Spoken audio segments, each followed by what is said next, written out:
Om Namo Bhagavate Vasudevaya. Om Namo Bhagavate Vasudevaya.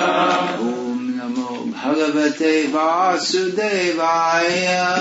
Om Namo Bhagavate Vasudevaya.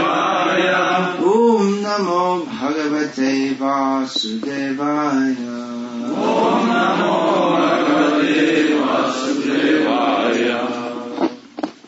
Probably most of us have sung this song in praise of the six Goswamis more times than we can remember.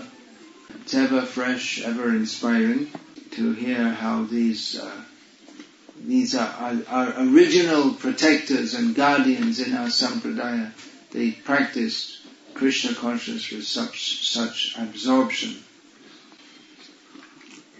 One of the seminars here, the one conducted by Balarama Acharya Prabhu, is on Sri Chaitanya Mahaprabhu's instructions to Rupa Goswami. I recently listened to the verses of Chaitanya Charitamrita describing this. And it's every time you hear, it's transporting, takes you to another dimension. Just at the end of Chaitanya Charitamrita, Krishnadas Kaviraj Goswami says, Chaitanya Charitamrita Nitya Nutan. Chaitanya Charitamrita is always new. So that's it's almost an incentive. Alright, now it's finished. Now you went through it again. Now you go back and start again. So this is a highly relishable topic, Chaitanya Mahaprabhu's instructions to Rupa Goswami. There's also a seminar by Vishishta Prabhu. Is Vishishta Prabhu? I heard of him. I don't know who he is. Is he here? He's not here.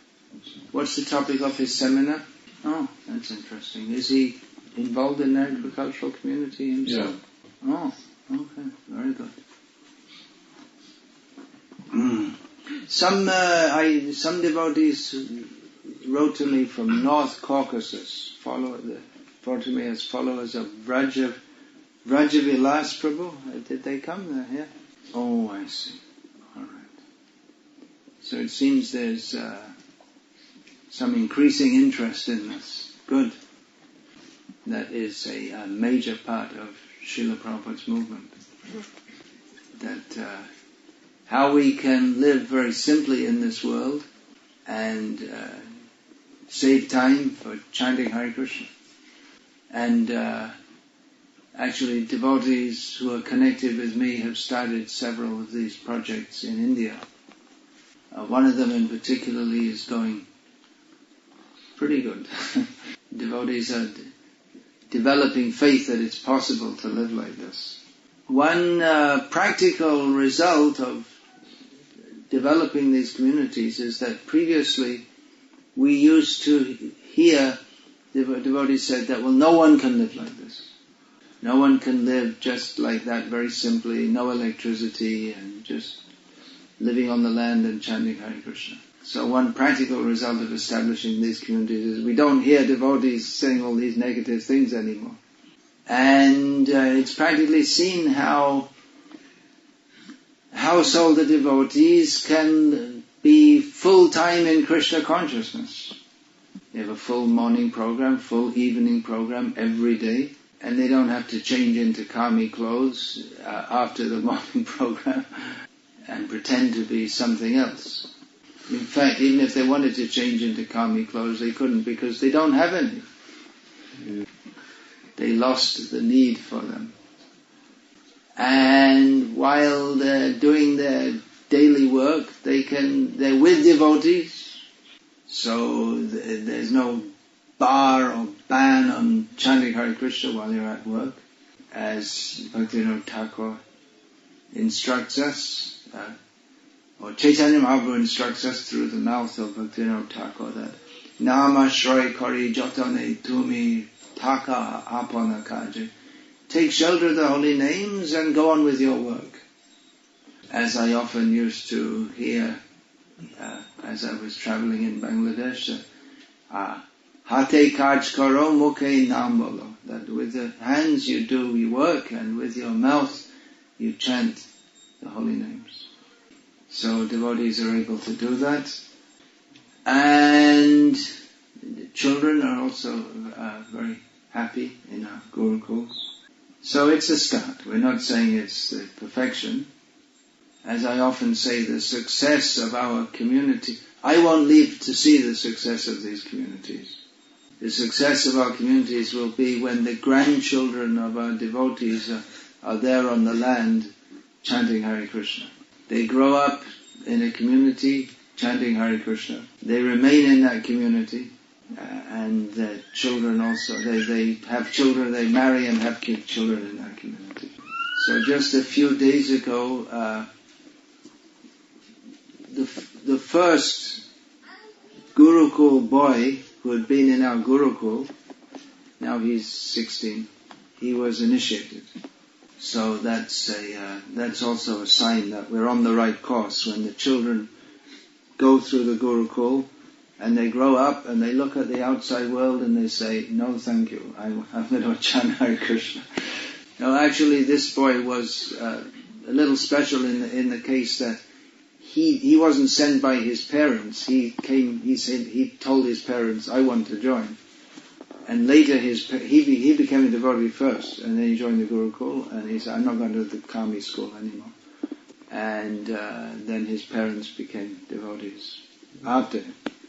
So he's going to be now he's come out of the Gurukul, he's going to be in the agriculture, doing agriculture for a year, and then we'll send him out for brahmachari preaching in different places.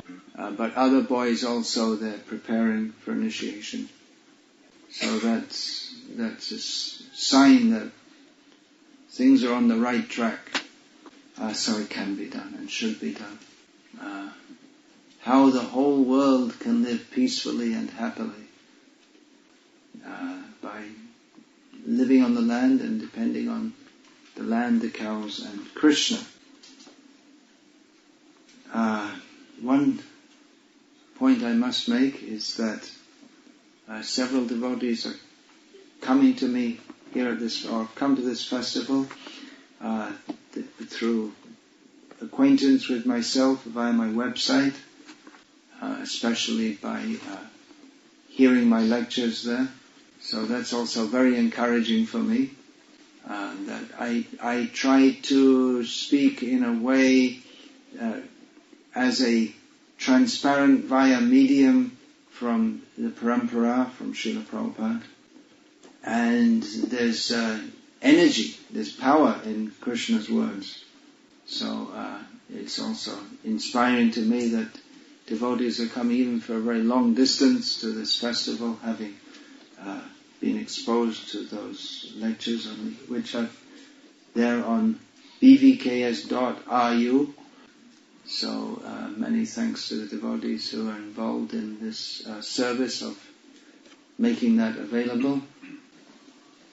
Who is that? There's Abhay Charanaravindra is deeply involved in that, and Bhishma, Yoga Narasimha. Is he here, Yoga Narasimha? What's this? Then Kedarnath, he's in America, he's sponsoring getting the lectures translated. Dayal Nitai. He's transcribing. Apart from translation, you have transcription also. And Prema Vardhana, is it? He's in Perth, yeah. So it's quite a job to get a website together and to keep it running on, but it seems that's having its effect. Preaching in the modern age, the important medium is the internet, which makes everything written and spoken or sung available. Everything can be made available there. But it is also somewhat impersonal. It's also important to physically come together with devotees. You could theoretically have your whole Krishna consciousness in a virtual form. You can have your Mangalarti, choose the temple you want to join for Mangalarti. You could even get up at 9 o'clock in the morning and still have Mangalarti somewhere else. So that would be what, 5 hours behind. Where would that be? That would be out in the middle of the Atlantic Ocean. So, well, anyway, you get the idea. Los Angeles Mangalarti probably comes here at night time, isn't it? That would be 10 hours difference. Yeah, it's like it's from the morning plus 10. Yeah, midday. Yeah, so 2 o'clock. Okay. You don't have to go to Bhagavatam class physically because you can just pick it up whenever you like at any time. You can choose your favorite kirtaniyas, the ones who sing with the best oohs and all this kind of thing. It's maybe more appealing than your local temple where the local new bhakta can just about bang the out of tune mridanga out of time. But still, it's important to come together and physically engage in Shravanam, Kirtanam, in association with devotees. And Srila Prabhupada made these temples. It wasn't meant just to be for the Sunday program, but that there should be devotees living together, hearing and chanting about Krishna and serving Krishna. So therefore, these festivals, but actually in Krishna consciousness every day is meant to be a festival. In the 9th canto of Bhagavatam there is a description of Krishna as being Nitya Mahotsav, a daily festival. Daily the devotees, they engage in coming together, serving Krishna, worshipping Krishna with great bliss. They feel great eagerness to serve Krishna, even though it's the same activities day after day after day. So in this world, communities of devotees, they come together and they serve Krishna with great eagerness. So every day is a festival with offering Krishna fruit and nice kirtan, discussing his glories. So our centers are meant to recreate that atmosphere. Difficulty comes because this material world is difficult. And in Kali Yuga, everyone has a very difficult mind, which is all the more reason to engage in activities of Krishna consciousness. Some of you may have heard the name of Osho. He was a prominent bogus guru until he died about 15 years ago, something like that. So at his ashram, it's called an ashram, but it's more like a brothel. At his ashram in Pune, there's a sign on the door. The sign says, keep your shoes and minds outside. Because if you bring your mind inside, you can immediately understand this is bogus.